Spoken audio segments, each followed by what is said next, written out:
Behind the scenes of a perfectly executed fluid movement is a healthy, well-cared-for connective tissue system.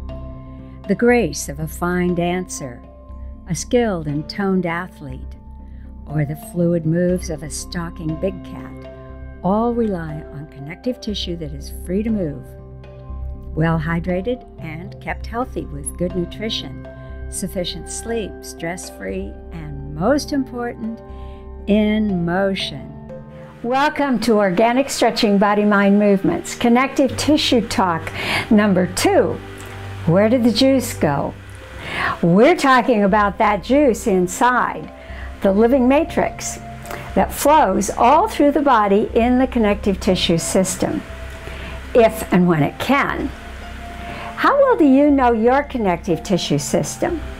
How deeply are you aware and tuned into its current status? Unless you sprain or stress something, you probably never consider it until it stops functioning well.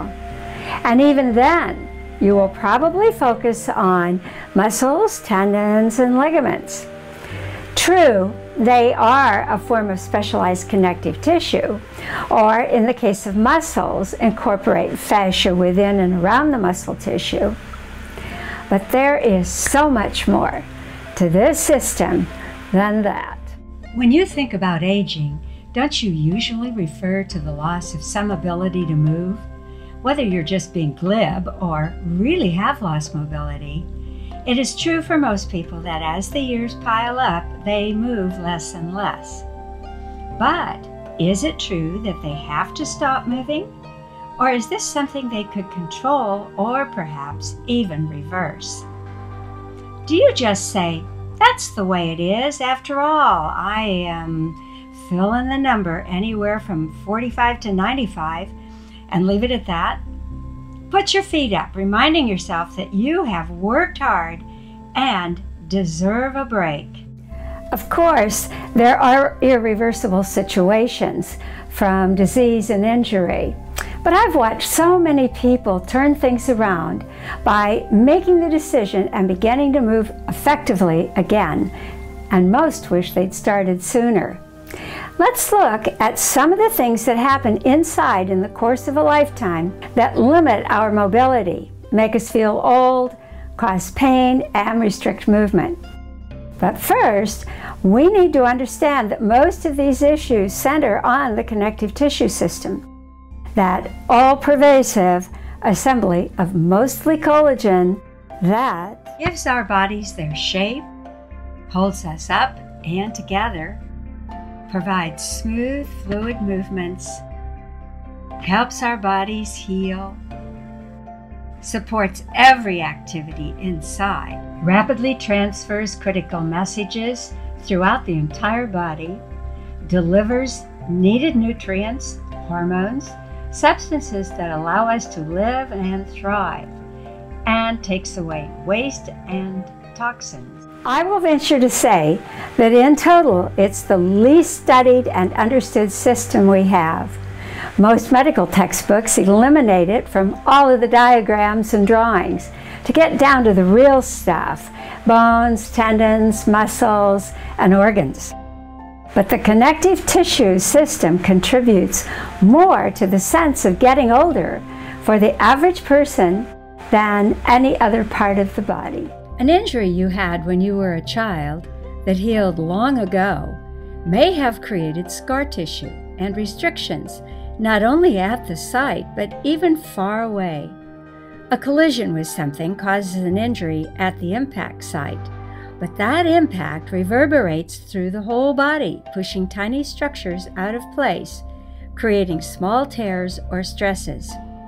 The effects may remain barely noticeable, perhaps for years, until something stops working correctly. If you were in a cast, on crutches, or otherwise restricted in your movements, your body will probably have created a workaround to allow you to function. That solution may have caused you to move under most circumstances in a less than optimal way, putting more weight on one side, not moving one shoulder or hip in full range, and so on. The connective tissue in such places can become thick, scar tissue, and hard. As it does, it blocks full movement and creates pain.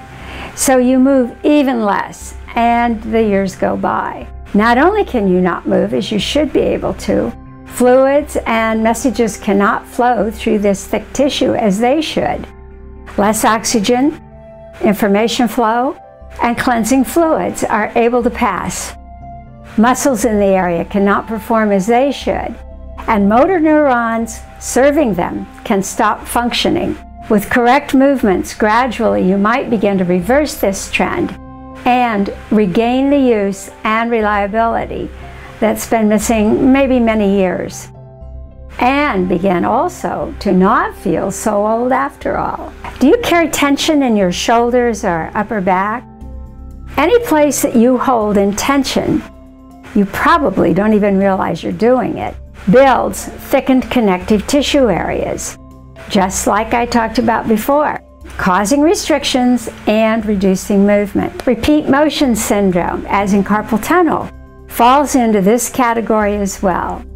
And some forms of exercise done without close attention and stretching very well both before and after the workout can contribute in a similar way. The part you're using is under continuous tension as you move over and over, repeating the same pattern, be it work or workout. The body creates a workaround so you can keep going, but that workaround again throws the body out of balance and brings new problems. It can be a vicious cycle. And one last contributor to painful connective tissue that we can learn to control is our posture. Are you saying, "Oh no, you sound just like my mother"? Well, mother was right, but she probably did not really know why. When we are in vertical alignment, not with our weight forward, backward, or to one side or the other, or even rotated somewhere along your axis, your body can feel almost weightless. Because our posture has developed over a lifetime, we feel totally comfortable and natural in our misalignments and do not notice the stress it creates. If someone were to perfectly align us, we would feel as if we were falling over. Remember this last image. I'll talk about what that posture did to me in the future video, and all the resulting pain and the effort it took to undo the damage. The coffee and the view were great. The hand on the hip was not. Let us look at the all too common head forward posture.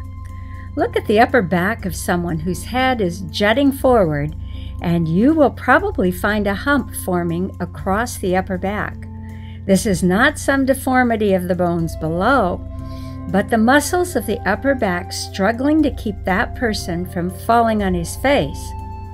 When muscles are in constant contraction, like this, they gain girth, but so do the tendons, which pick up the stress and transmit it to the bones. The bones do also become larger to help support the stress and weight of the head.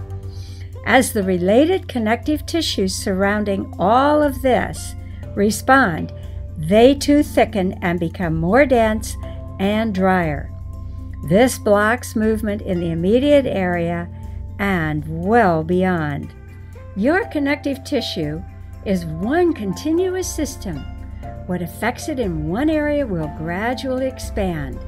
The solution is to keep moving everything, everywhere, every day, gently in random pathways, slowly with attention, and with love and compassion. It's your body. Be kind and bring back the juice that used to be there.